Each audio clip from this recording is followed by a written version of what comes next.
Jonathan, but I don't know if I can say this, but we're going to help you with that. We're going to help you with that. Reactivations. Oh, Belinda, nice. Wendy O'Brien, Bridges. You know, I hope I just gave you that one understanding of how important it is just to create a series of bridges. Don't stop falling in love how you want people to do business with you. I mean, those of you that haven't got my book yet, it's like, that's just part of my bridges, right? Some people just have to read the book before they do business with me. It's just part of one of my bridges. You should all be published authors. That's just an example, right? That's just an example. PPE, way more. You want to be a celebrity. A marketing machine like this, coupled with caring about serving, will be huge, huge, huge, huge. Retargeting and follow-up. Will and Alex, awesome. Patrick Hogg, more capture on my website. Boom. Jane, automated marketing campaigns. We'll give those to you. I think you're joining us. Nurture relationships. Indy, getting a CRM going. You've got to do that. It doesn't matter what it is. You've got to get some type of CRM. I don't care what anyone tells you. The value of your business right now is directly proportionate to the amount of people on your list and how often you talk to them. Richard, get Facebook ads working. Oh, Richard, you've got it. I hope you're joining us. I don't know the exact list of names. If there's still a seat available, grab it.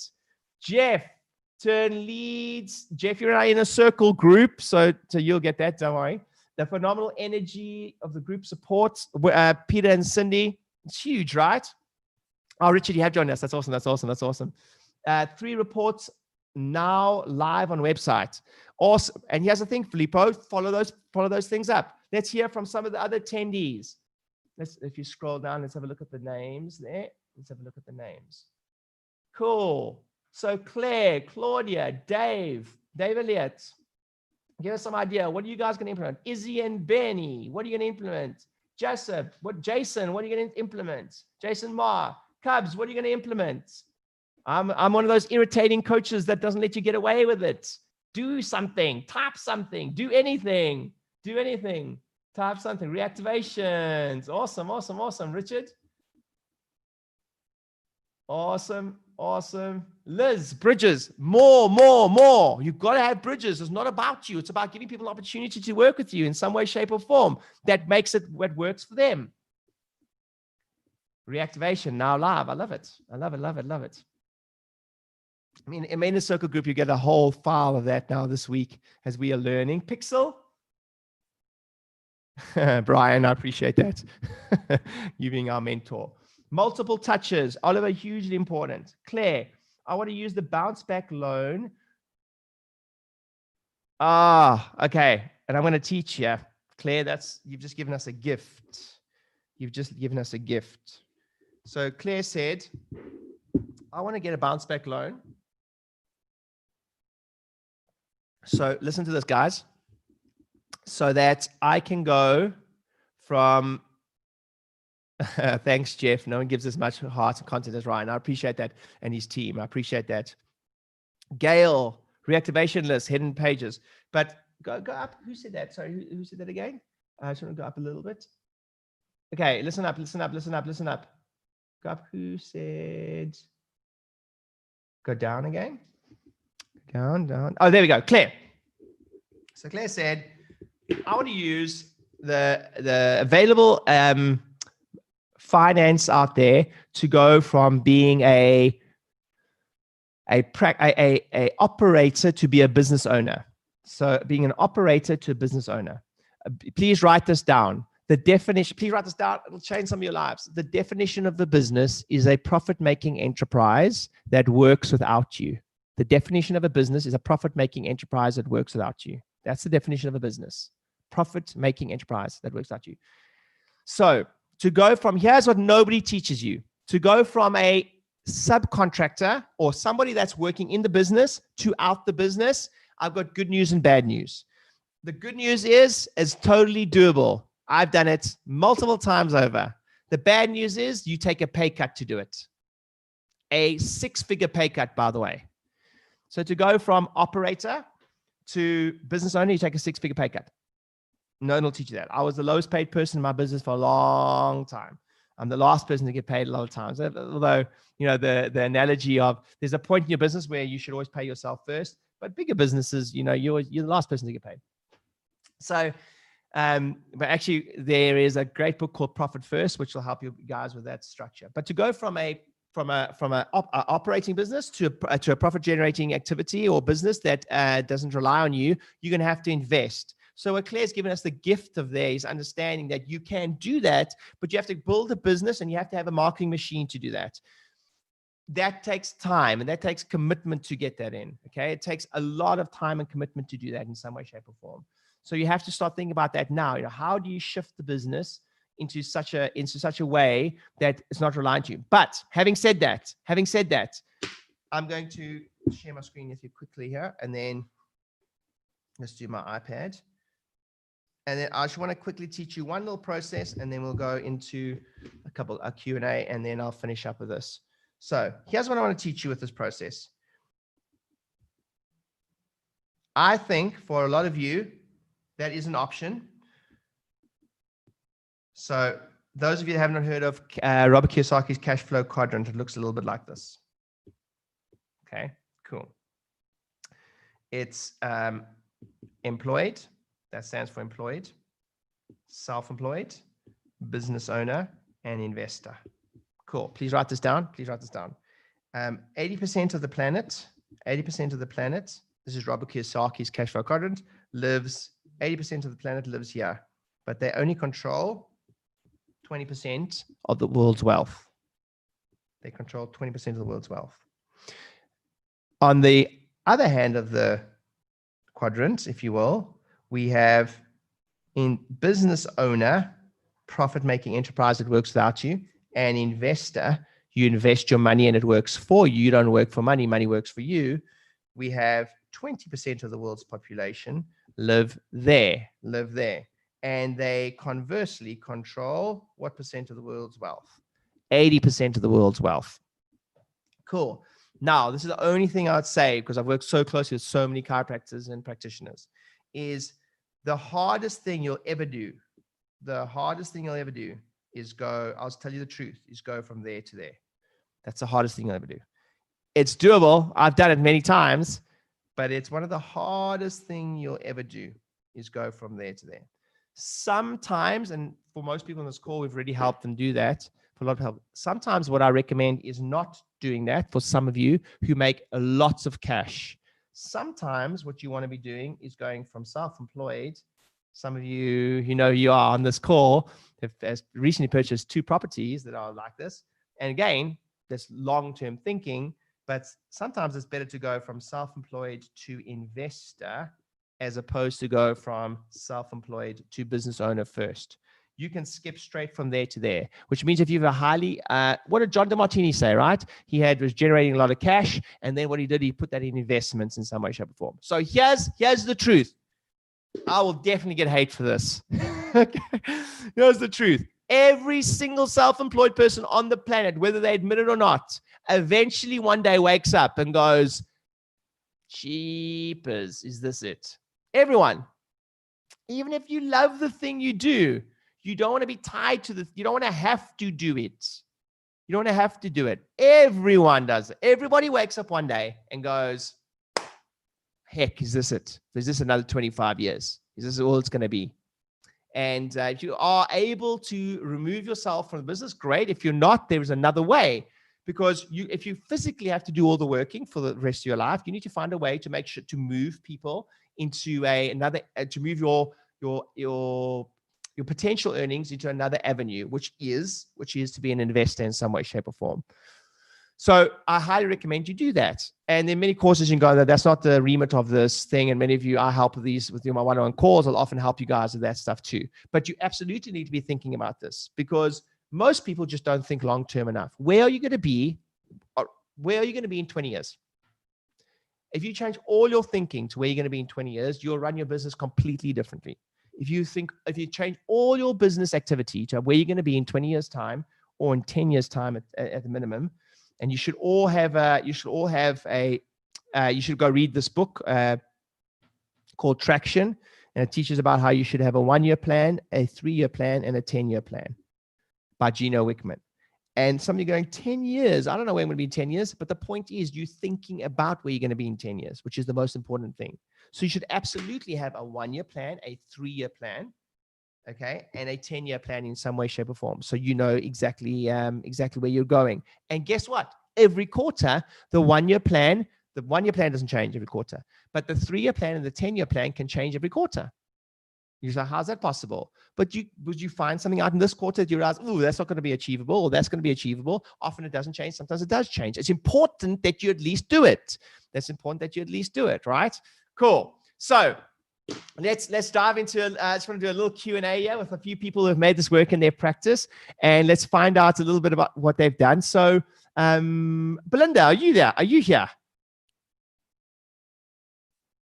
Are you there? Okay, Belinda. So let's unmute Belinda there for us.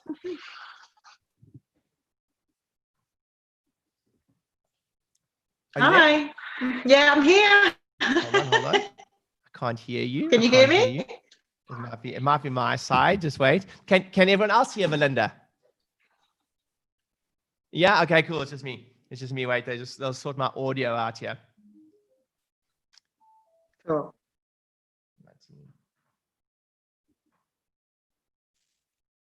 Look, just sort my audio out here. Okay. Belinda, speak now. Yeah, can you hear me now? Yay, I can hear you. Yeah, I'm speaking. Yeah.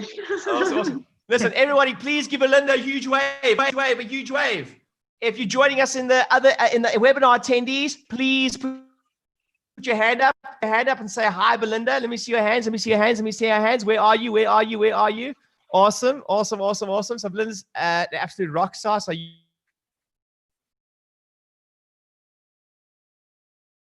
Sorry, you're frozen. Use a lot of examples. Yeah, I don't know if I can. So you froze there, Brian. I missed all of that. Maybe having some internet problems. Yeah, I don't know if it's my side or where it is. Yeah. If you are. Wait, Belinda. Wait. So we're stuck. So just bear with us, guys. Just bear with us. This is the joys of doing things live.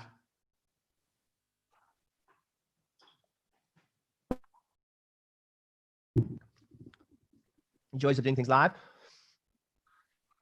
If you can, Belinda, can you hear me?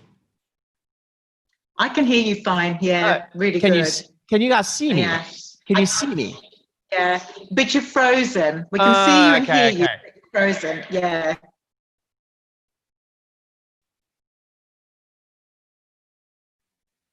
I can't hear you now.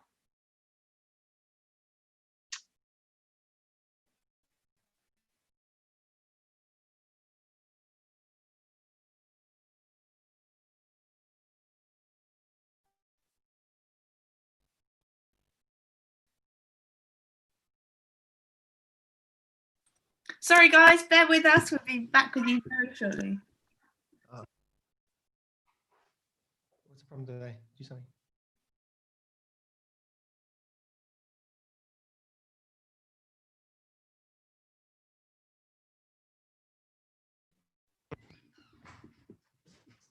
Is it internet?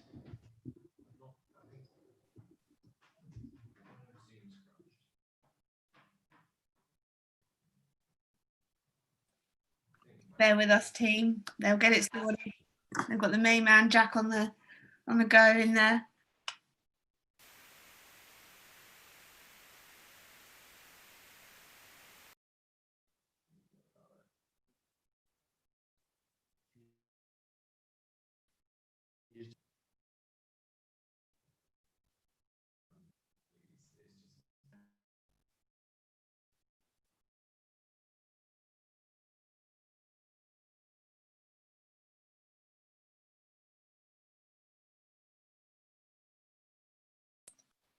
Thanks for all your feedback. I'm glad that you can hear me.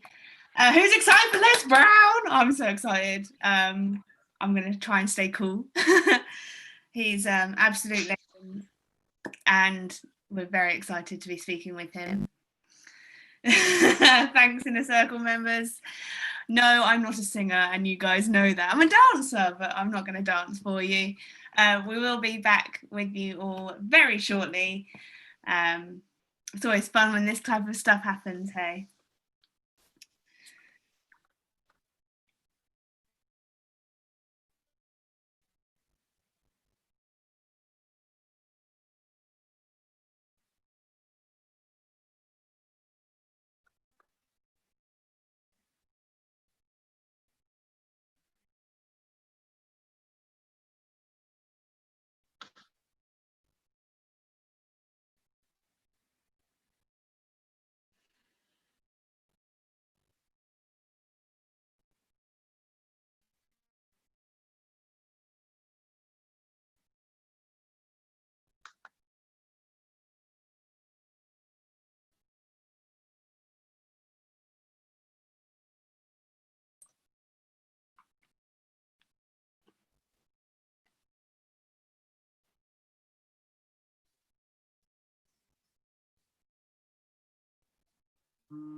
Belinda, I know Ryan wants to hear your story, and we all do too.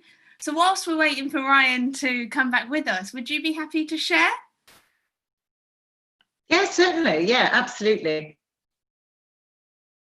So where would you like me to start? Oh, from the very beginning. You've been one of our Inner Circle members for a long time now. You've done this, and you keep doing Ryan's teachings over and over again. So tell us your journey and tell us some of your results. Yeah. Okay, so when I first came to New Patient Avalanche, which was what I did first, that was in August 2018, I think.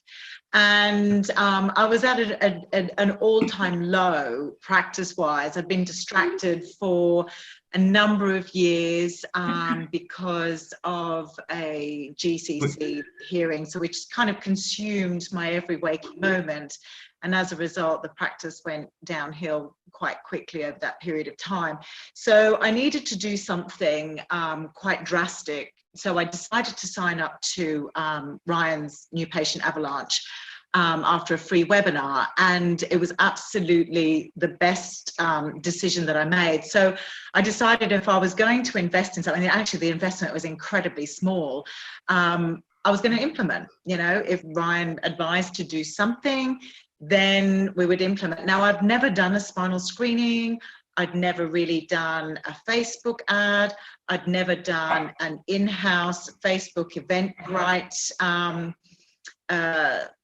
situation. So it was a whole new world for me. And also, it allowed me to grow hugely in confidence. It's a massive growth in personal development as well as in my business. And I doubled my practice since being with Ryan. In that first 12 months, literally doubled my practice. So it paid for itself time and time again. And obviously, you know, I was going to say, I'm back, everyone. Belinda's been having to hold the fort there. I'm so grateful. So, Belinda. Not really. Yeah. Good job there. You might have to let's put myself on spotlight here so they can see me. You might have to help me with that, Jack. Over here. Listen, Belinda, first of all, by the way, Belinda, thank you so much, guys. Thanks for being with me. This is the new world we live in of live stuff. Thank goodness it happened just before that. But listen, Belinda, I appreciate it. I just jumped in there a little bit and you were telling everyone your story, which is amazing. But actually, I really appreciate that so much. But what I wanted to actually get out of you today for everyone else was, can you tell us about what lockdown's been like for you and how did you implement and what did you implement to help you? Okay. What did you do during lockdown and how are you doing at the moment? Yeah, okay. I mean, I think it was an extremely shocking experience for all of us. And I think at the beginning we were all like, you know, deer stuck in the headlight, and it was like, oh my God, now what next? But I think Dr. John Demartini at the beginning of this week said the formula for surviving the crisis was to get close to your community. So that's what I decided to do. I thought, well, if I can't do anything else, I'm just going to stay in touch with all my practice members. And there was one strategy that Ryan taught us during New Patient Avalanche and through Inner Circle, and that was something called a Seinfeld email, which is really sending an email to your list about nothing in particular. Now, it was something that I never really got around to doing. It's one of the things I thought, I just don't have enough time to sit down and write an email. So now we were presented with having, you know, huge amounts of time. So I decided, well, this is the opportunity and this is the time to do it. So literally once a week sat down and wrote this Seinfeld email to my email list. And I didn't really think anything much was going to come from it, but I started to get an incredible amount of feedback from my practice members who felt inspired, who felt encouraged, who felt it was the positivity in the emails that was getting them through. You know, I made them fun. So there was a lot of information about my family, the kids, the animals that we had.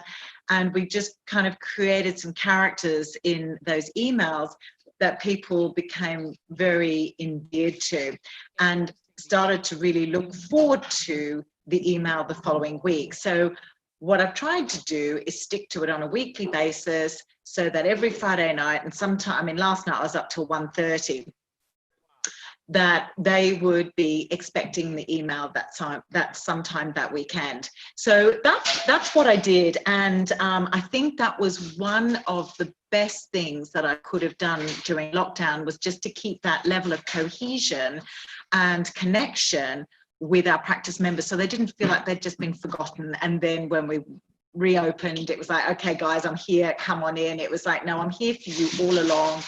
And of course, I created a lot of links in those emails directing people towards videos that I'd created and podcasts that I'd created, challenges on Facebook that I created to get people actively engaged in doing things, and then having a bit of fun with it and posting their evidence and stuff like that on Facebook. So I used the emails as a portal to and an outworking to a lot of different things I was doing there.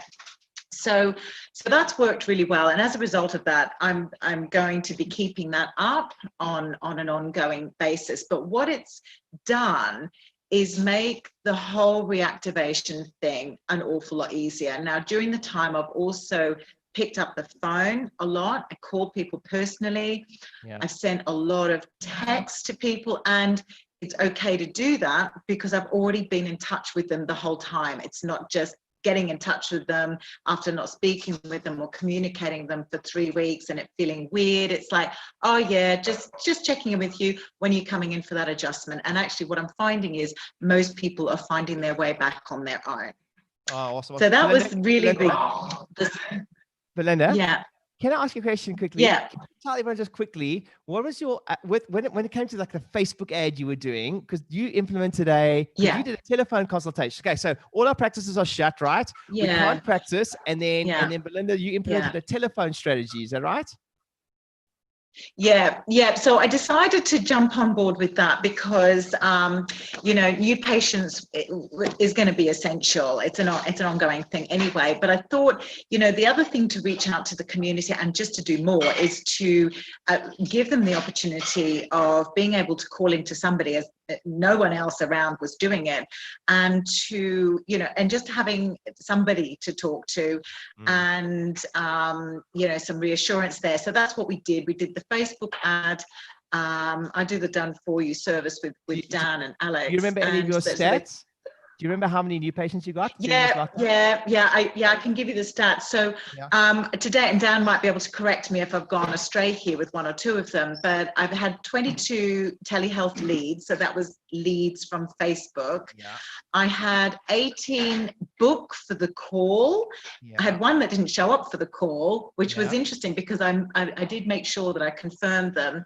Out of that, I got 3 new patients booked, 13 booked and paid £59. Okay, so awesome. You're looking so think about this, guys. What's so interesting is you can't practice. You shut down, lockdown, and Belinda was able to generate 13 new patients during the middle of lockdown. It's incredible. Like just online, sitting at home, being able to contact people on the phone, which is an amazing strategy, but you had to actually do it.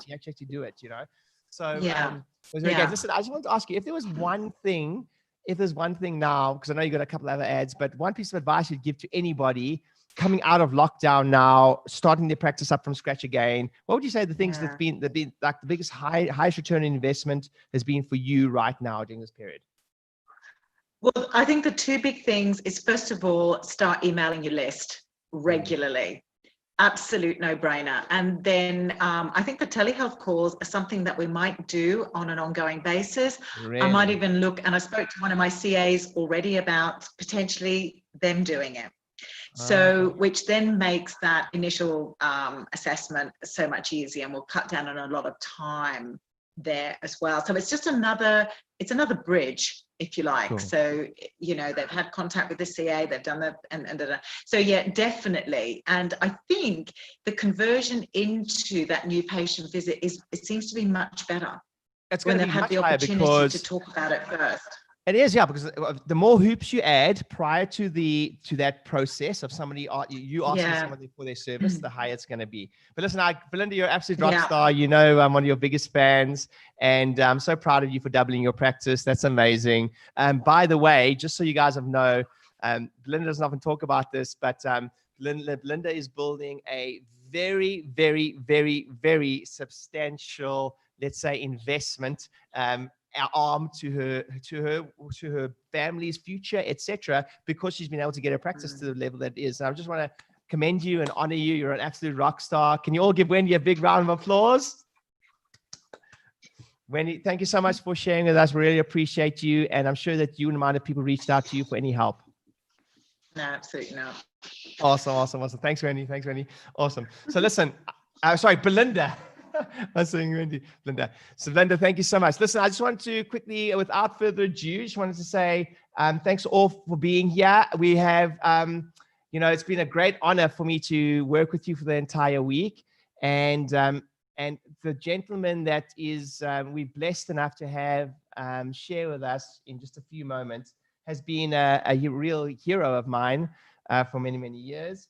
I don't even think he knows this, actually. But Mr. Les Brown is someone that, Les, I don't know if you know this, but I have been speaking as part of T. Harv Ekker's Million Mind Intensive for many years, etc. And I got to know a lot of the organizers. And every single time I go to any event, and I say, who's the nicest speaker to work with, the guy with the biggest heart?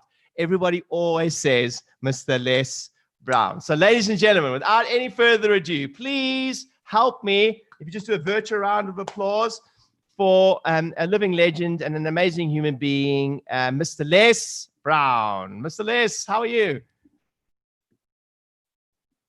Good, better than most, and sometimes even better than that. How are you doing? I am awesome. We are so excited to have you on the call today. Thank you so much for agreeing to come and help us and give us some of your wisdom.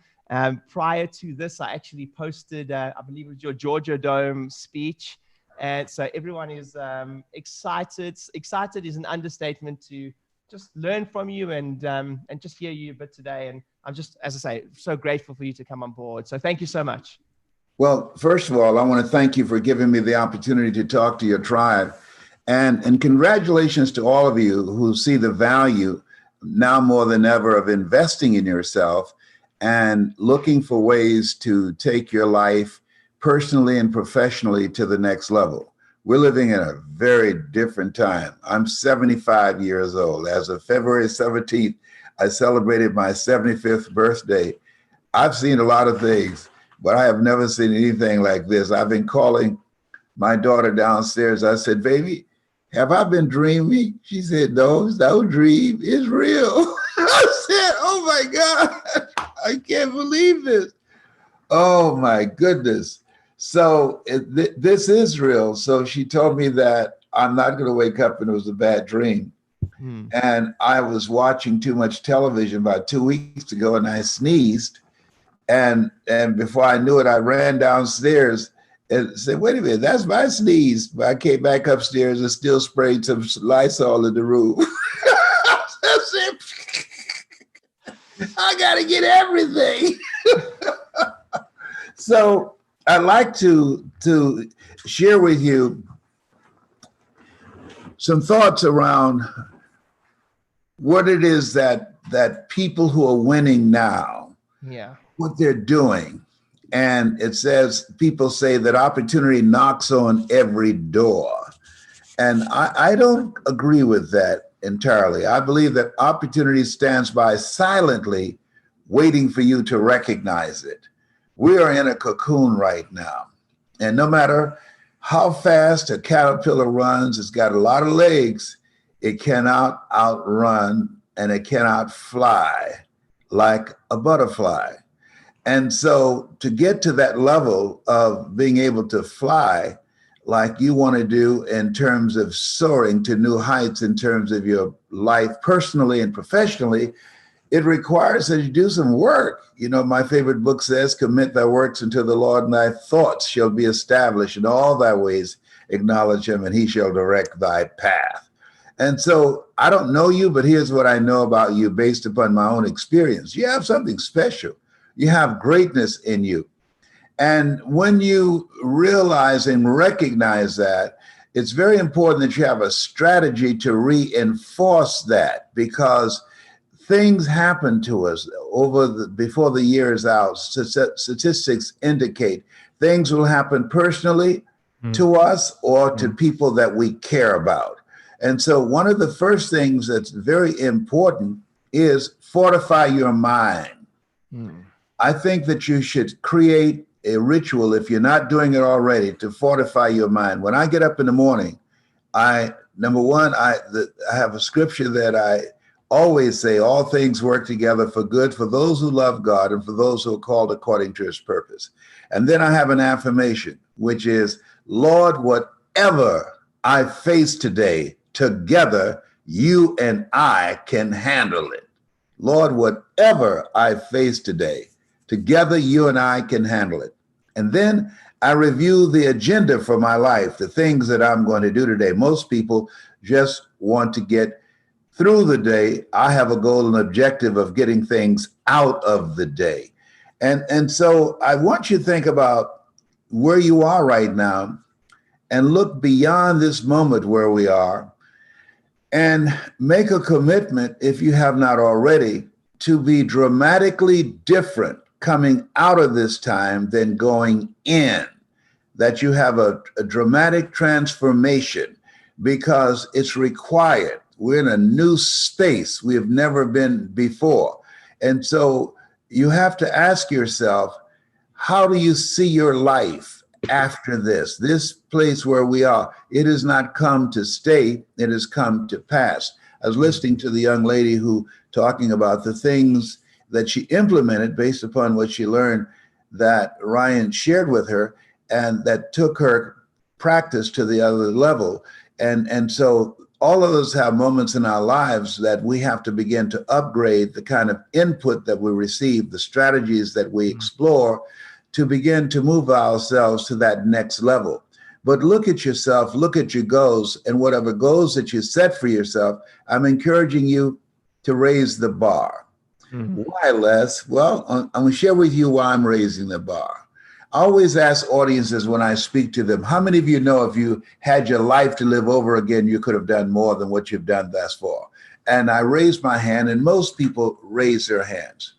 And so the reason I believe that most of us don't achieve and do more is because of the fact of our mental conditioning and our circumstances and things that we go through. Dr. Martin Seligman, who wrote the book called Learned Optimism, and he said that the difference between people, what they do and what they achieve, is largely determined between the ages of 0 and 5, that we determine what's available. We say, yes, there's a word in our heart that says yes, or it says no. And so in order to convert that no into a yes, it's very important that we do some work to peel back the things that have been instilled in us, because we live in a world where we're told more about our limitations rather than our potential. And so I'm encouraging you to begin to look beyond where we are right now and begin to envision how you see yourself, how you see your practice, and be in an alignment of what it takes to produce that. I want you to write this down: radical change. That as you look at yourself, look at your goals, opportunity does not knock on every door, but what happens is that you must be willing to be vigilant. You must be willing to know that opportunity does not knock on every door, but it stands by silently waiting for you to recognize it.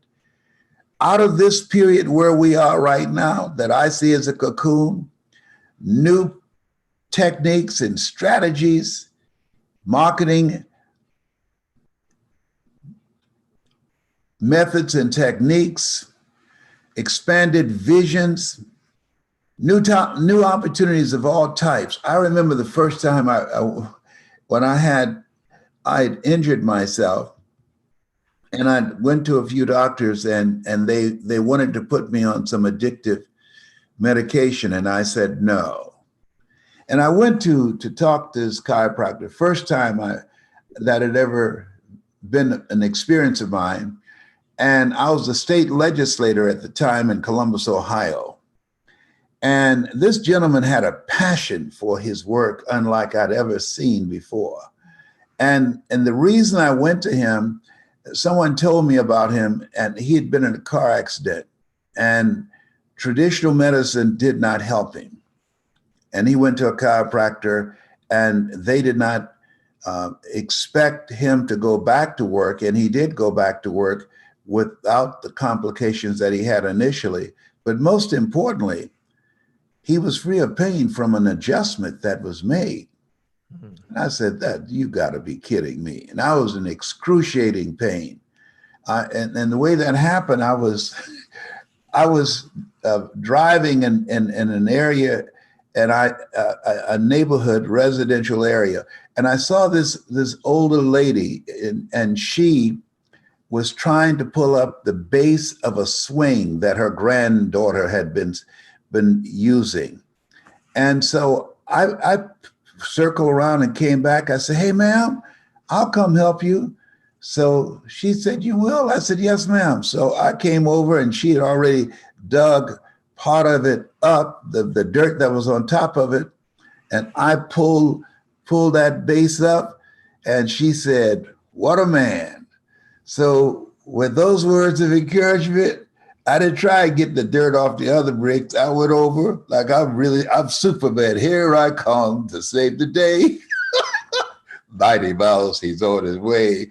And I went over to pull it up without taking any sand off it. I pulled it up, and I got it up too.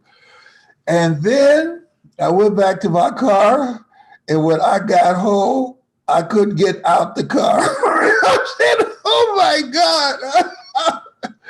I mean, I had strained something in the lower part of my back. I don't know if any of you have ever had any kind of pain in your lower back, but I had sciatica pain that was unbelievable. I'd never had this experience before.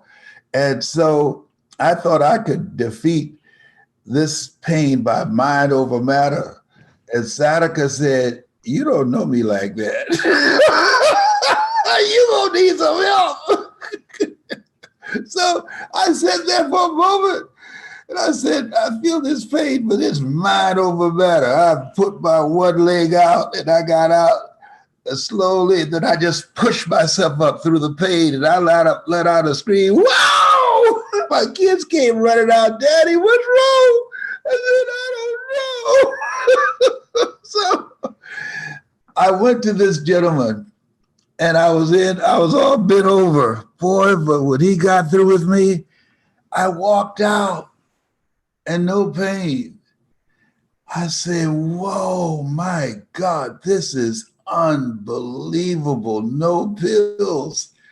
And so I just gotten elected to the Ohio legislature, and there was a procedure that chiropractors could not perform, that you had to go through the eye. I don't remember the name of it, but I sponsored that bill, and I supported it, that chiropractors were not allowed to administer it, but we got the legislation passed. But the point that I'm making is, this guy who was living a totally different life, he reinvented himself after that accident. His life was in a new place. And he decided that because of how he was able to achieve a level of wellness and flexibility, that this was going to become the new direction of his life. This was going to become his passion. And so this is a time that you have to look at yourself, look at what your goals are. And I encourage you to expand your vision and raise the bar on yourself. When I got back from my trip to Dubai, and this is before the lockdown, and people were required to go into quarantine for 14 days, all of my speaking engagements were gone. And so My assistant said, "What are you going to do?" I said, "Well, we're going from butts in the seats to eyeballs on the screen. We have to go virtual." And as a result of that, we've been able to do 3 to 4 events a day virtually. And so we have to look at opportunity doesn't knock on every door. It stands by silently waiting for us to recognize it. So I had to make a radical change. As a result, I'm not getting on another airplane. As a result, no travel, I'm done. That's it for me. And my kid said, "Dad, you're kidding. Are you retiring?" "No, I just don't want to fly anymore. And I'm not going to take any chances getting on an airplane and some motivated coronavirus bug say, I think I'm going to take an old dude out today." No. I'm keeping all my little buzz safe on the ground in my room upstairs with my Lysol, with my gloves and my mask. That's what I want y'all to wear when y'all come up and leave my food at the door. So this is a time to be mindful, but don't be consumed. Do what's necessary to keep yourself out of harm's way, but don't be consumed with fear. Zig Ziglar said fear. He used an acronym. He said, most people forget everything and run, but a few people face everything and rise.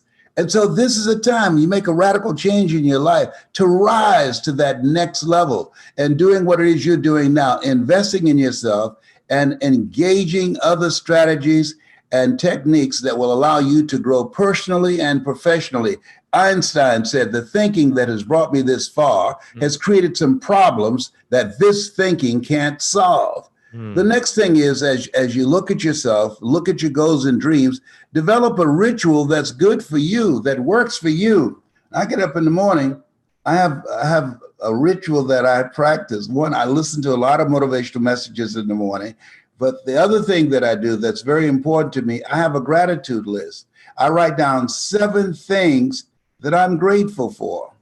7 things on my gratitude list. And then after those 7 things, I get ready for my day. But it gives me some time to think, to reflect. I do my 20-minute meditation. I don't watch the news because whatever you see first thing in the morning, it affects the spirit of your day. And so as negative as the news is and all the mixed messages that are coming out now, we have to protect our mind because we got so much pollution and mixed signals that's coming at us. We don't have the mental bandwidth to take it all in. Here's the other thing is keep moving. A friend of mine, Dr.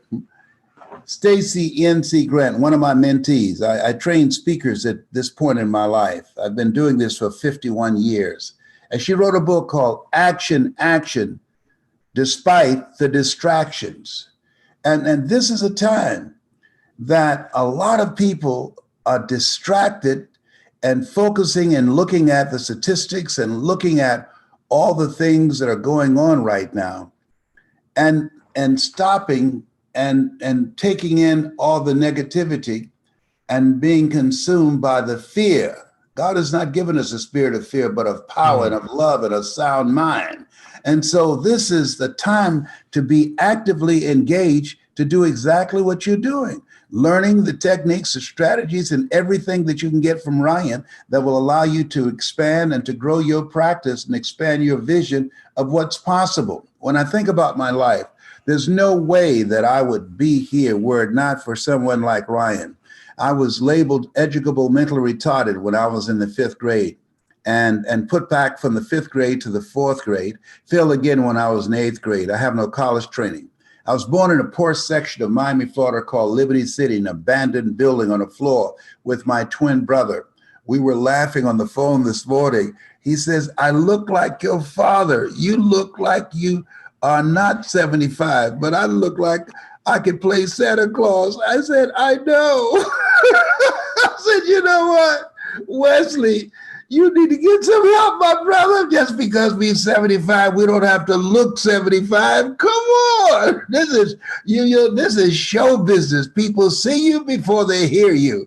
And it's amazing how you can be raised in the same circumstances, same environment, and end up dramatically different from your brothers and sisters. I'm one of 7 children, and my 6 brothers and sisters look at me like an alien. They just can't believe the life that I live. And I say to you that the reason that they can't hear me is because they know me. Mama said, familiarity breeds contempt. And so as you look at yourself, look at your goals and dreams, one of the things that I've been reflecting on, and that is upgrade your relationships. My youngest son just finished setting us up here. And you have to look at yourself and look at who's in your ear, who's around you. You earn very close to the money that the people that you are close to earn. When I found that out, I got all the broke people out of my life, because I used to be so broke, I walked past a bank and tripped the alarm. I said, no, y'all gotta go. Don't go away bad, but you gotta go away from here because I wanted more. And my mother used to say, birds of a feather flock together. You run around with losers, you end up a loser. And there's some people, they're fine living a small life. They're fine just surviving. What it takes to live and what it takes to survive are totally 2 different things. The other thing is you look at your goals and look at your dream. It's very important as we are apart to find ways to communicate more effectively with the people in your community and continuously look for ways to create a level of intimacy and connectedness and bonding and being able to continue to allow them to see you as a source, as a resource that they can turn to. And Les, I wonder if I can jump in there on that note. It was something you said to me exactly on that note. Recently, I was having a conversation with Les on the phone, and he said to me, one thing you say to speakers is that what you say is important, but what's in your heart is so much more important. And it was probably the first time that anyone's ever said that to me from a communication perspective when you're talking about communication. And one of the biggest things that we get from your communication is heart. So do you have any, on that note, do you have any advice for us to communicate more authentically and congruently? Yes. Number 1, listen to how your customers or your community is listening to you. The best communicators are the best listeners. Listen to how people are listening to you. Number 2, never let what you want to say get in the way of what your community wants to hear. I spoke in the Georgia Dome before these 80,000 people. When I came in, I assumed that the story that I told about my son, John Leslie, who just left the room, my beating him in Connect 4, would be the story that will stand out in people's mind. I learned a very good lesson. After the speech, people came to the table and said, look, I want that cassette tape that you had about how you became a disc jockey and you were hungry. You got to be kidding. No, but well, it's on this one, but it says it's not over till you win. Okay, but that's not what I want. I want that one. It's like if you ever bought an album and you take it home and you heard for one song and then you heard something on the album that was better than the song that you heard and why you purchased it. And so people wanted the story about how I became a disc jockey. I said, whoa. So I learned something from that. I just started testing things. And so what I started doing is listening. I would tell a story and then I would listen to how the people or the person was listening to me. And if they responded, wow, That's a keeper. Based upon what that response is would determine what I would incorporate in the process of my communication with that person to persuade or to encourage them to see what I'm sharing with them that would be of value to them. But I would test it before I went out to the broader community to make it a major part of my presentation. So it's about listening, paying attention, asking strategic questions so that they would respond, and then I'll know how to align myself. Let me give you another good example. I spoke for Novartis Pharmaceutical. They brought me in to give a speech on you got to be hungry. And so I decided to stay around and to listen to the other presenters. And then they had some advertising on the table, on brochures, that said the danger zone. I was looking at the opportunity to create more business. Opportunity doesn't knock on every door, it stands by silently waiting for you to recognize it. So I asked the president of the company, I said, what does this danger zone mean? Oh, this is what we're doing is teaching doctors how to communicate with their patients and let them know if they don't take their hypertension medication, they can have a stroke or they can have a heart attack and die. I said, do you take hypertension medication? He said, yes. I said, why? He said, because I want to live. And then I asked, then why are you waging a campaign on fear? He said, whoa, that's true. He said, do you know I train doctors? I said, absolutely. He said, I'll give you the contract. Guess what I did?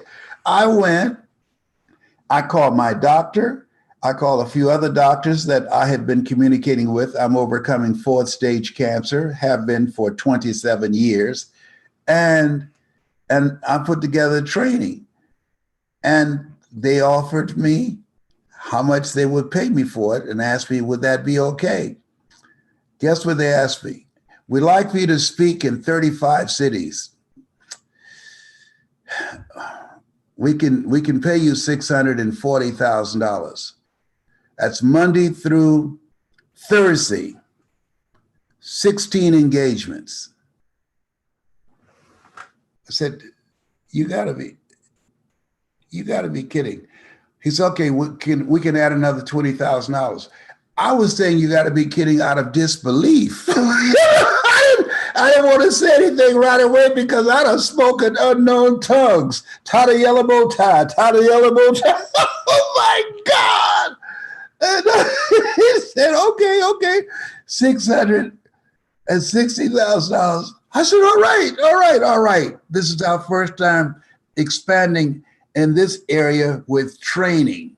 We got a deal. He shook his head. Now, had I not taken the time to listen and to ask him some key questions, I would not have been able to take advantage of that opportunity that was waiting there for me to recognize it.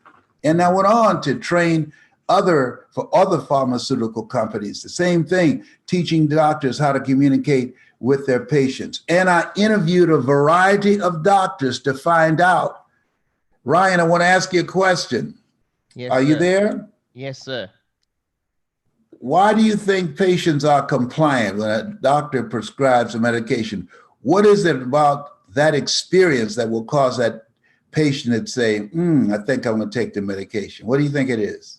So the belief in the person that's providing the information, the belief in the way that the certainty with which they provide that information, more than anything, the belief. That's what I would guess. Yes, the belief, but also that they like the doctor. If they don't like the doctor, they're going to put that medication in the trash can or just be right there in the medicine cabinet. But the belief, if they like the doctor and the belief in that doctor, they will take their medication. So when I went around and interviewed all of these doctors and asked, do you know the patients that are compliant? And what is it? How do you know that? And based upon that information that I got from over 15 different doctors, I put together the training that allowed me to take advantage of that opportunity, and went from here in the United States to speaking in Sweden and the UK and all across the country and out and around the world. So being a communicator is very important, that we listen to the listening of how we are communicating and what people respond to, and watching them, their body language, watching their eyes. And it's an interesting thing is that when you take the time to listen to them and respond, that they will share with you what's really on their minds. And you want to speak to that. You have another question you'd like to ask me, please? Yes, sir. Go ahead. I want to ask you, you speak about one of your podcasts I was listening to recently, and you were talking about challenge.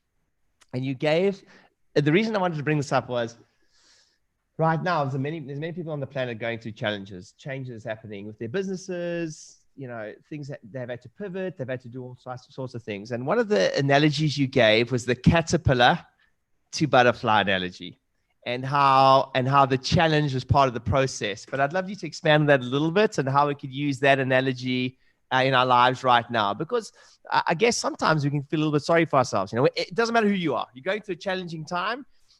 You've got that potential to feel a little sorry for yourself at times, but I love the way you explain that process, and I'd love you to expand on that for us, if you don't mind.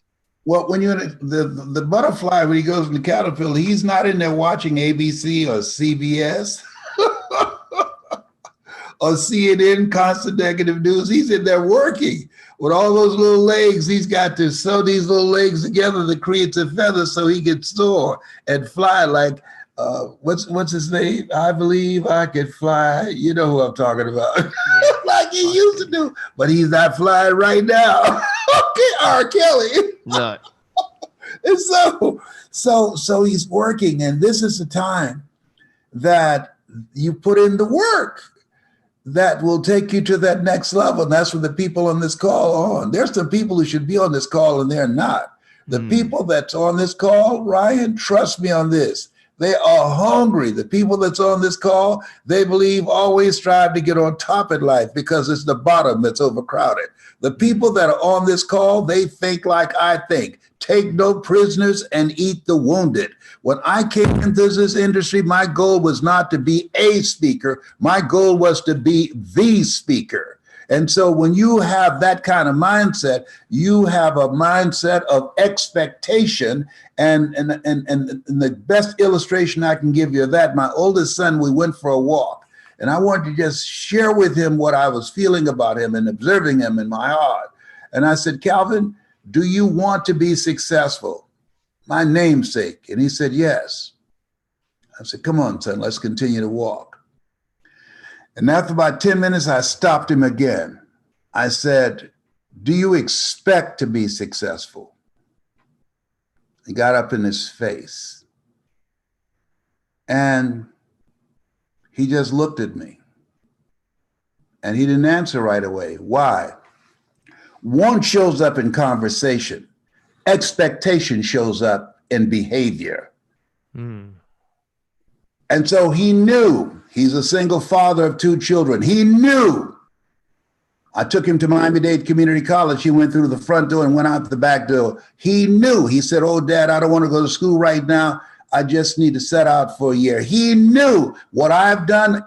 All children should go far beyond their parents. He knew that year I'd earned over $5 million, and he couldn't scratch the surface of that. And that the dramatic difference between us was my expectation and the demand on myself. Dr. J, when he was playing basketball after he retired, he became a very successful businessman. And a guy asked him, how did you become so successful in business? He said, I demand more of myself than anybody can ever begin to imagine. My youngest son, who just left here, I worked circles around his little behind, just turned 36, and I'm 75. I'm the first one to get up in the morning and the last one to go to sleep at night. I don't have to do this. But first of all, I'm filing a class action suit against the Catholic Church.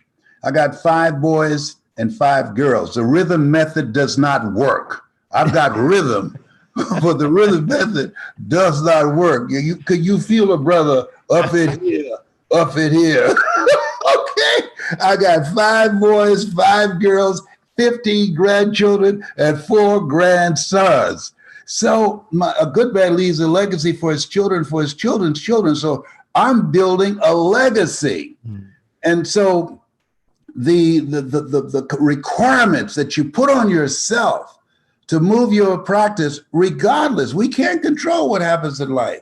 What we can control is how we respond to it. Elsie Robinson said, things may happen around you and things may happen to you, but the only things that really count are the things that happen in you. Another case in point, when Dr. Alfred Golston, who had a weird sense of humor, when he diagnosed me with prostate cancer, and he said it was 4th stage, and my PSA, which stands for prostate specific antigen, as all of you know, was 2,400. He said, Mr. Brown, he said, the cancer is metastasized to 7 areas of your body, including the spine. I said, oh.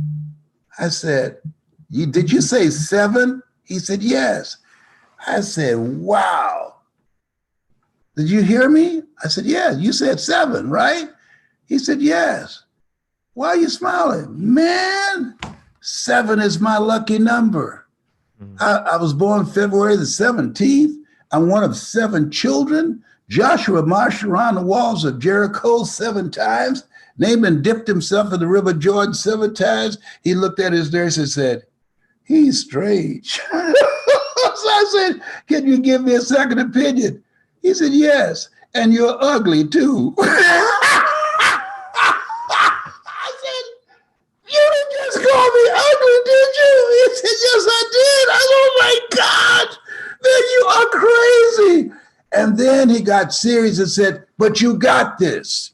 We determine the diagnosis. You and God determines the prognosis. Do you hear me? I said, yes. When we laugh, the mind shuts down and the heart opens up. When he spoke to my heart. And as a result of that, I left there with faith and courage in my heart that I got this, not fear. Cancer's most feared word in 7 different languages. That's 27 years ago. And I'm still here making a difference, still here speaking and transforming people's lives. And so as we look at ourselves, look at our goals, one of the things you said that's very important, that the level of conviction, how people communicate is major. That is really major. When I came up, the thinking was, if you build the best mousetrap, the world will be the path to your door. That day is gone. Today, if you got good marketing, people will line up outside your store and sleep in sleeping bags, waiting for you to open up so they can buy a phone they've never seen because of marketing. It's very important. But the thing after the marketing is the experience that you create with that person one-on-one, the experience that you create with small groups or large groups when you talk about what it is that you do. There's an old saying, you can take a horse to the water, you can't make him drink, but you know how to communicate effectively. You can create a thirst where they want to drink, where they want to come in and get their lives in alignment, where they want to. Now, I was sharing with a friend who was mine, a chiropractor, and he had to speak. I said, have they ever seen you before? He said, no. I said, let me share with you, if I were you, this is how I would take this presentation to this audience here. And so at that time, I was a disc jockey in Columbus, Ohio. And so I so loved this guy, but he was an introvert. He was an ambiverted personality, but he was not like me. I'm crazy, I'm different. And so I said, my very good friend that I've been going to as a chiropractor, I said, he is here today because he has a passion for helping you to be in alignment with your life. with the things that you see and envision for yourself. I want you to think about your life right now and what it is that you want. And I want you to hold the vision of yourself. And I want you to think about where you are right now in relationship to where you think you should be. And if that's not in alignment, what he does is he helps you get in alignment mentally, emotionally, and physically so that you can begin to create the next greatest version of yourself. You can't do well if you don't feel well. And when you're out of alignment, when you're in pain, and I've been there, and he helped me. He helped me align myself, and it changed my attitude. He helped me to be able to stand erect. And when I left his office, my head was up, and I was feeling better than good, better than most, and sometimes better than that. Let me tell you something. When I got through, he said, you know what? I'm going to hire you. I said, look here.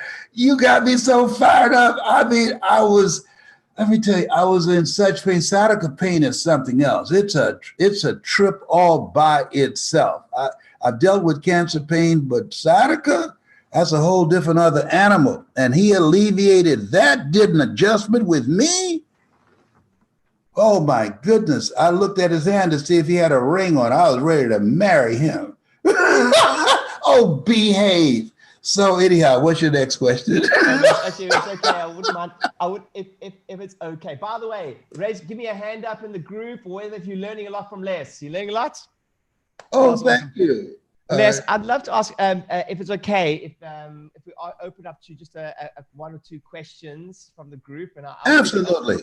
I always tell my group to take the opportunity and speak directly in the microphone, please. I can't hear you. Right. So who would like to ask a question? Just unmute yourself. You can ask a question there. Filippo, I think you asked you wanted to ask a question. Just unmute yourself, then you can ask a question, and then we can go from there. Filippo, are you there?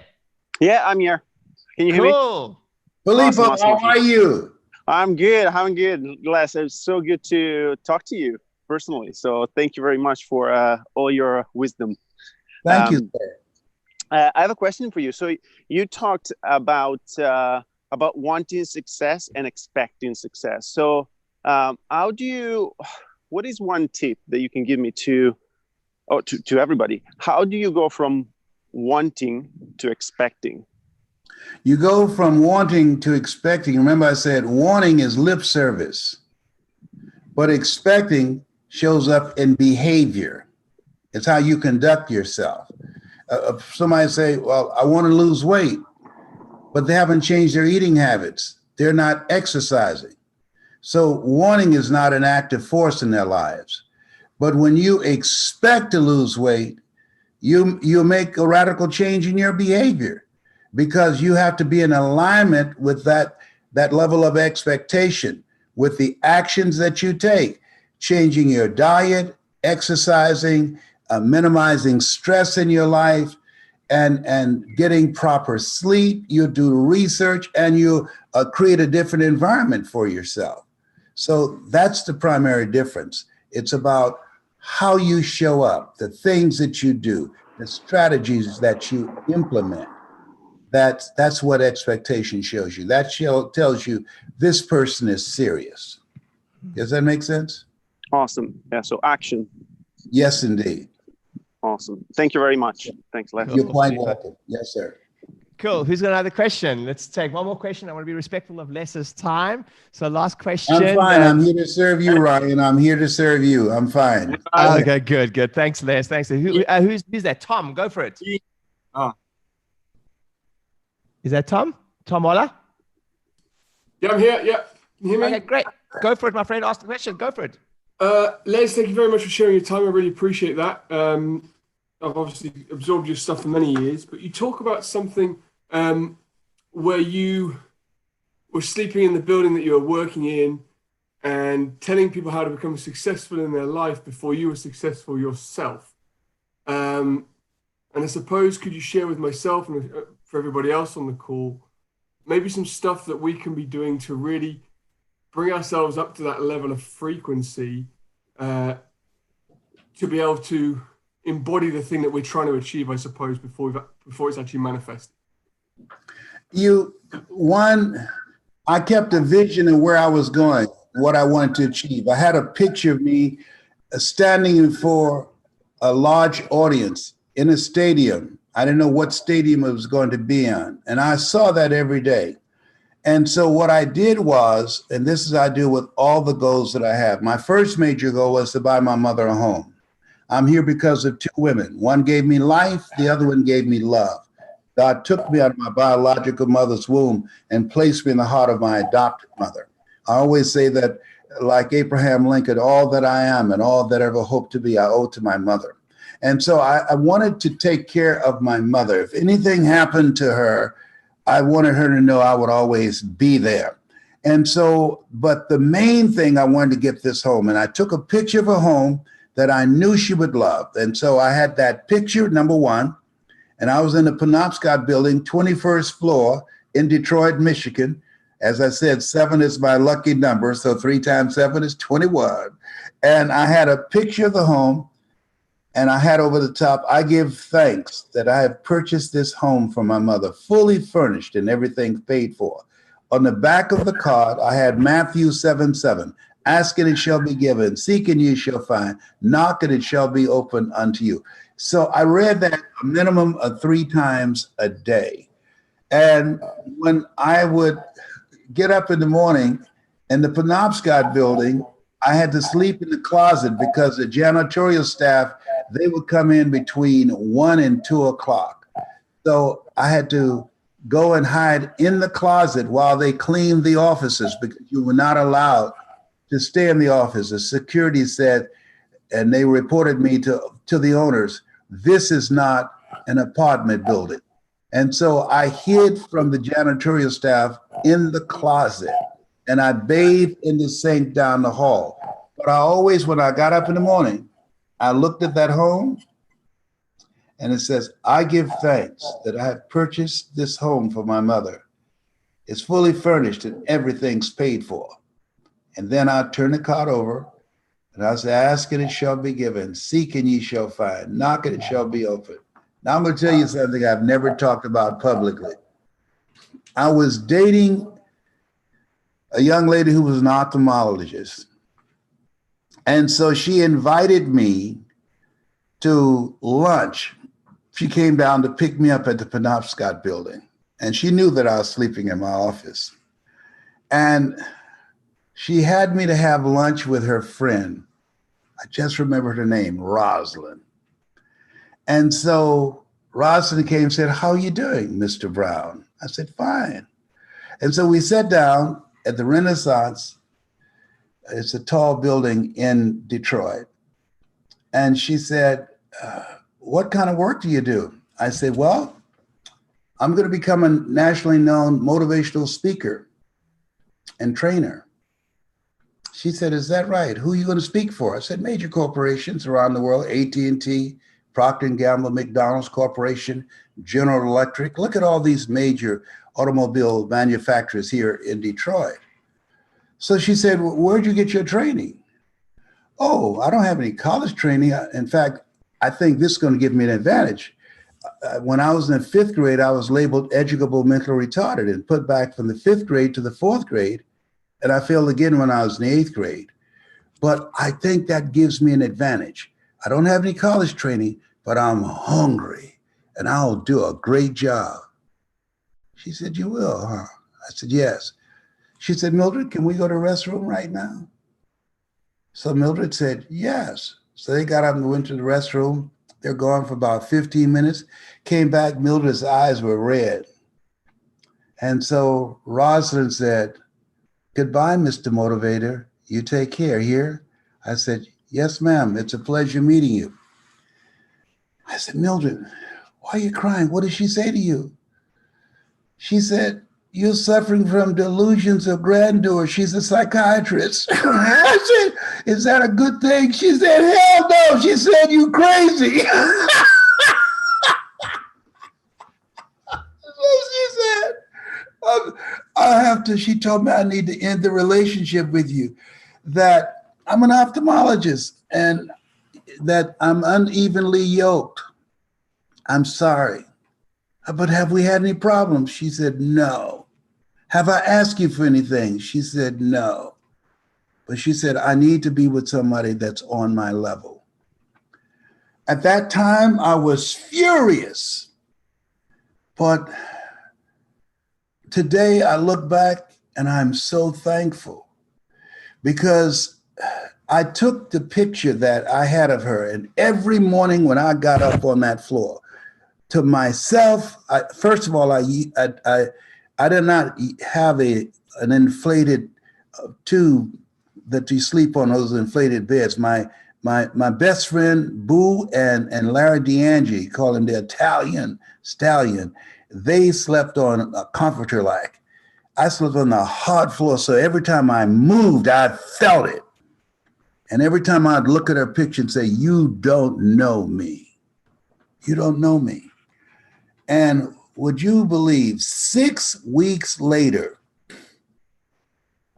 Sue Burkhardt, who worked for me, said, there's a person that wants you to come speak at this church called the Church of Today outside of Detroit. Are you willing to speak? I said, absolutely. So I went and spoke. At the end of my presentation, a television station news reporter was there. He loved my speech and he did an interview with me. And Michael King of the King Brothers saw that interview. And he called my office the next day and said, may I speak to Les Brown? And she said, Mr. Brown, there's a call for you. I said, hello, how are you? My name is Michael King, and I represent King World. And I saw you in an interview, and I was a little tipsy, but man, I think you got a gift. I would like for you to do a show like Jerry Springer. You could be a good Black version of Jerry Springer. I said, that's not me, sir. You take care, but thank you so much for your call, and hung up. He called back again. He said, this is Michael King. You're going to get something from me, and you're going to call me back. And I hung up again. 3 days later, I got a FedEx. Sue said, oh my God. Sue, what's wrong? This has got to be fake. Sue, are you all right? No. And she came in. She said, look at this. This can't be real. What is it? Look. Les Brown, $2.5 million. A check with $2.5 million check with my name on it. I said, no, somebody's playing a joke on me. I said, I'm going down to the bank right now, Bank of America.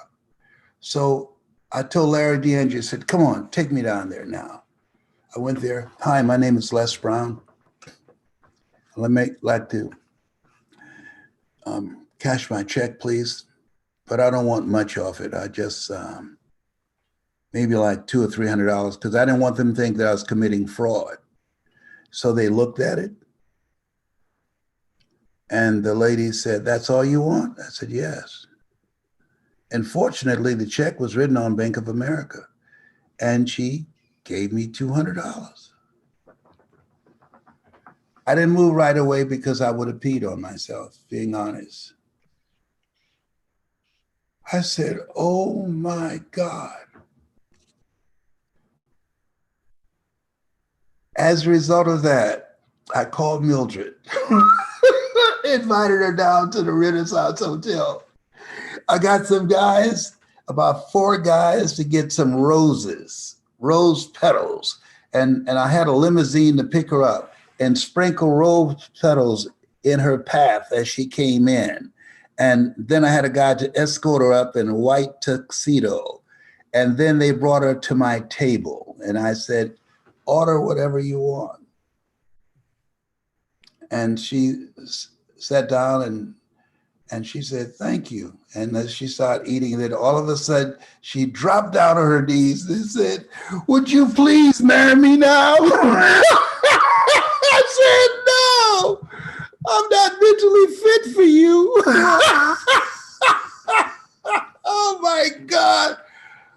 What a mighty God we serve. How things turn around. When you are committed to a dream, the tough times, you put it in your heart. The good times, you put it in your pocket. We're going through some stuff right now, but it has not come to stay. It has come to pass. Therefore, take unto you the whole armor of God, that ye may be able to withstand in the evil day. Faith, determination, perseverance, hunger, being relentless, coming back again and again and again, looking for ways to win. That's what it takes. That's what it takes. There are people now, a lady, if I could have just grabbed her and shook her, she's on television. She says, I've lost everything. Her business had been looted. And I wanted to say, you got life. You woke up this morning, it was not a chalk outline around your body. You got a pulse. Your heart is still beating. You didn't lose everything. You lose your life, you've lost everything, even if you have all your materialistic possessions. But you got life. You can come back from this. There are people that if you have a GoFundMe, will help her raise money. And I'm one of them who will contribute to help her restore what she had. Don't give up. No, there are things that will happen for you that will come out of nowhere. I believe in angels. And angels only serve people that are willing to work their butts off, even when they can't see the light at the end of the tunnel. My daughter has a book called that she's completing called Are Your Angels Unemployed? Most people, angels are unemployed. They're in the spa, getting a pedicure, manicure, because the person that they're assigned to, they're not doing anything. They haven't gone through anything. They're living a safe life. There's no safe life. You cannot get out of life alive. You got to die to leave here. And so life is about living. Hearing my Father glorify that ye bear much fruit, that we're to produce. We're created by the Creator to create. And all these things that we're experiencing right now, we got to grow from this. In the middle of a surgery, it looks like a murder, but on the other side, there's a healing to be had. Give me another question, my brother. Yes, sir, I will. Dean, I know you got a question to ask. So Dean, if you unmute yourself and ask Lester a question. Hi, Les. How are you? I'm blessed to hear your voice. It's always a treat when great people meet. Thank you so much. I listen to your podcast very often, and I'm a massive fan. So thank you so much. Thank you, sir. So my question to you, sir, is in your 75 years of existence, like what one thing would you do more of, and what one thing would you do less of? One, I would spend the majority of my time working on myself to believe in myself. Because for 14 years, I would go see Dr. Norman Vincent Peale, Jim Rohn, Zig Ziglar, Tony Robbins. My heart would say, I can do that. But my mind would say, Les Brown, you can't do that. You don't have a college education. Les Brown, you can't do that. You were labeled educable mental retarded. You don't have the money. You don't have the contacts. You don't have the experience. So I would go to seminars and just watch these speakers. And then my heart would be jumping in my chest. And by the time I got to my car, my mind took over. A friend of mine, Gary Cox, he said, if there's an argument between your mind and your heart, follow your heart. Where your heart is, there your treasure is also. So 14 years, I didn't do it because I didn't believe in me. So I would spend more time doing exactly what you're doing, engage in a process, investing in myself to expand my vision of myself. Warren Buffett said, the most important investment you can make is in yourself. Here's a guy with billions of dollars in real estate, billions of dollars in the stock market. But he said, the most important investment you can make is in yourself. The second thing that I would do in addition to that, and I go to seminars and workshops even now, because I believe that you're not too old to learn and you're not too young to teach. I would continuously monitor my relationships. I practice the principle of OQP, only quality people. You have to look at your relationships and you have to ask the question. I remember Zig Ziglar, it was Jim Rohn said, when you look at people in your life and you look at your life, he said, is it a warning or is it an example? Is it a warning of what not to do or an example of what to do? And the same thing with relationships. There are people who are always there when they need you, but when you need them, you can't find them. They don't give you any referrals. They won't make any calls for you. They won't give you any business. I don't take calls from people who don't support me in what I do and people that I've been there for them. And so I would always upgrade my relationships. When I got back from Dubai, because of my relationships, I had someone to come over and teach me how to do virtual seminars and how to bring energy and passion and personality through it. I'd never done one before.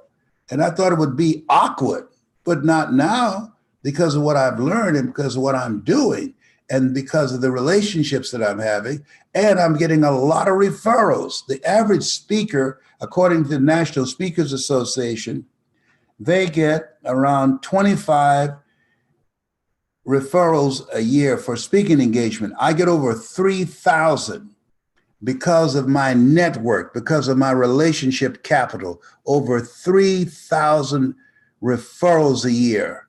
95% of referrals for engagement is because of personal relationships. And so those are two things, working on my mind and upgrading my relationships. Those are two things I would focus on. Cool. Thanks, Les. That's amazing. And then I'll take the last question, actually. Wendy, you got a question? We're supposed to actually have Wendy on sharing her things. So I'd love to get her up. Wendy, are you there? Yeah, hi. Hello, Wendy. Wendy, oh, Wendy, Wendy, don't let me down. Oh, Mr. Les Brown, I'm sorry. I'm blushing. I'm blushing. I'm blushing too, but you can't see it. It's okay. I was just, I love all your stories. And I was just wondering if you'd like to share us the story of, you were saying at the beginning that when you started, when you were young, that you weren't particularly good at school and you tend to fail at school a lot. And you probably would have been surrounded by a lot of people then that were telling you that you probably weren't going to amount to much. And I was wondering if there was a pivotal moment at that point when you decided that this was not going to be you, that you were going to prove them wrong, or was there a person that helped you through that time of your life? Yes. I had an interruption. And that's what chiropractors have to do. They have to interrupt the collective consciousness and thinking of how people look at your profession. I was in the 11th grade because I was in special education all the way through school, but I went in this classroom looking for a friend of mine named MacArthur Stevens, and the instructor was Mr. Leroy Washington. And so he said, young man, I want you to go before the class and I want you to read this piece. He thought that I was most suited for a script and a role in a play. He said, we got to work this problem out and I want you to help us. And I said, I can't do that, sir. And he said, why not? I said, I'm not one of your students. He said, look at me. I said, yes, sir. He said, do it anyhow. I said, I can't, sir. And so the other students started laughing. They said, he's Leslie. He's got a twin brother, Wesley. Wesley's smart, but he's DT. And I said, I'm that, sir. And he said, what is DT? And they said, he's the dumb twin. And he looked at me. I said, yes, sir, I am. I'm the dumb twin. I'm not Wesley. I know I look like my twin brother, but I'm the dumb twin. And he came from behind his desk and he looked at me. He said, don't you ever say that again. Someone's opinion of you does not have to become your reality. And boy, wow. My mother said, sticks and stones can break your bones, but Words will never hurt you, but words do hurt, and deeply. But when he said that, it jarred me. He interrupted the vision of myself, the years that I've been bullied and called DT, and I answered. I just got tired of fighting, and I surrendered. And I never forget, when I left his class, I kept saying to myself, someone's opinion of me does not have to become my reality. Someone's opinion of me does not have to become my reality. Someone's opinion of me does not have to become my reality. I said that all the way home. And when they called me DT the next day, I didn't even look. I didn't even respond. And after a while, they stopped. It's been said, it's not what they call you, it's what you answer to. When they called me Leslie, I responded. And so that was a defining moment for me. And I took him on as my spiritual father. I've never known my biological mother or father. And I watched him and I studied him. He no matter what kind of shirt or suit he wore, he always wore a red tie. I wear red ties all the time. And I asked him, I said, why do you wear a red tie every day? He said, it's my superpower. It's my symbol of power. I said, wow. So I started doing it at a very young age. And he gave a speech on greatness to the graduating seniors. And he got a standing ovation. And when he went down the steps of the auditorium out into the parking lot, I followed him. I said, Mr. Washington. He said, yes. I said, do you remember me? He said, no. I said, I'm one of the twins. I was in your class, and you told me somebody's opinion of me does not have to become my reality. I said, do you remember me now? He said, yes, I do. I said, my mother works in the cafeteria. Yes, Mr. Brown. Yes, sir. Yes, sir, I am. You said to the graduating seniors that they had greatness in them, and that when they leave here, they can make the school proud, they can make their family proud, they can make their community proud. He said, yes. I said, I want to make my mother proud. Can I make my mother proud? He said, yes, you can. And then he turned to walk away. I said, Mr. Washington? He said, yes. I said, then how do you explain the fact that I failed math and history and English, and I've got to go to summer school for the 5th straight year, and my brother has never had to go to summer school, only me? And he said, it doesn't mean that you don't have greatness in you, it just means that you got to work harder. I said, okay. And then he turned to walk away again. I said, Mr. Washington? He said, yes. I said, you said if one person here heard you in their heart, that your being brought here from Bradenton, Florida, would not have been in vain. I said, I want you to know, sir, I'm the one. I don't know if they heard you, but I'm that one. I want to make my mother proud. I'm the one, sir. He said, okay, Mr. Brown, it's possible. And he walked away. I said, do you hear me? I'm the one. I'm Miss Mamie Brown's baby boy. I'm the one. You're going to hear my name one day. And he just kept walking. He didn't say anything else. Years later, I did a PBS special called You Deserve, got a Chicago area Emmy. You can go online and see it, called You Deserve. And friends called him and said, you won't believe this. Turn on your television, public television. And when they introduced me, ladies and gentlemen, Les Brown, he called his wife, Edith. Edith, it's the dumb twin. Come, look.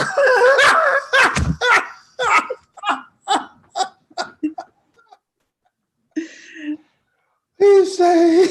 She said he sat in amazement. Even when the program went off, he just sat there and looked. He said, who would have thought? Who would have thought? And he called me in Detroit. And he said, may I speak to Mr. Brown, please? I said, who's calling? He said, you know who this is. I said, Mr. Washington. He said, yes. You were the one, weren't you? I said, yes, sir.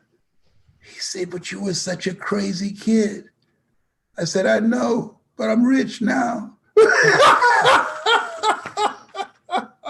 He was shocked out of his mind. Who would have thought? Of all his kids, thousands of his kids, I was the only one from Booker T. Washington High School in Liberty City and Overtown in Miami emerged to this level. Boy. Wow. This thing called life. I know you guys got to go and got to do other things. Thank you so much, Ryan, for giving me Les this Brown. opportunity. Sir, it was an honor. And, every time I hear you speak, you light up. I just got a heart written down here.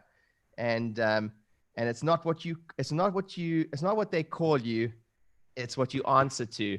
And I can honestly say that today, sir, you can answer to the word legend and a motivator and someone of heart that we truly love and appreciate. So if you, thank you so much. If you can, everyone in my crew, if you unmute yourself very quickly. Okay, but wait just a moment. Please tell them about my book. You got to be hungry. All right. That's my new book. And you can get it on I Am Hungry Les Brown. I Am Hungry LesBrown.com. I Am Hungry LesBrown.com. Show us the cover. Show us the cover again. Is that your new book, eh? It's my new book. It took a long time coming, but it was written for this time. I Am Hungry LesBrown.com. Awesome. Go there and get it. All right. Guys, thank you so much for the opportunity. I would like to get some help to get it on the New York Times bestseller. We will absolutely. You'll have our full support. I appreciate you. Thank you so much. And my Inner Circle crew will be spending some more time with Les. Okay, and I want you all to visualize me being cancer-free before the end of the year. That's my big goal this year. Pray for me. You guys are there. Guys, every big round of applause, Mr. Les Brown. Les, thank you so much. We love you. Thank you. Thank you. Thank you. Thanks, Les. Les, I'll speak to you soon. Thank you. Okay, my brother. Thank you so much, my brother. Thank you. All right. Guys, I hope you had an amazing time. I know it's a Saturday and you've all got a million places to be. But first of all, how many of you thought Les was amazing? Incredible, right? Incredible. What an amazing human being. Such a big heart. And we're very blessed to have had one today.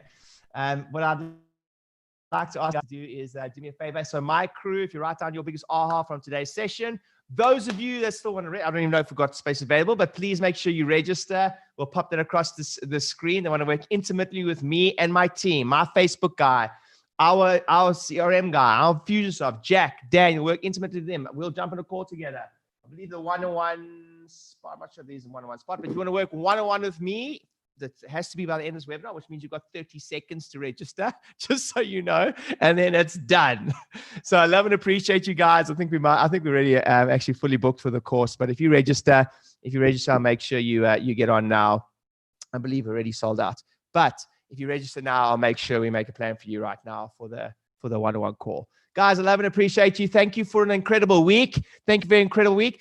All I ask, if I gave you any value this week, please jump on my YouTube channel and subscribe. That's all I ask is there'll be a great help. And I'd love to join you guys on a deeper journey. Love and appreciate you. Go have an amazing Saturday. I hope the week was awesome. Please come out of this stronger than you ever come out of this. Make sure this is a defining moment in your life, like Les says, and like John Demartini said, Saint Corona. So the reason I wanted to do this week was I just wanted to give. I wanted to be out there. I wanted to make sure that we created positive vibes. I love you guys, and I'll see you guys soon, okay? I'll let you go.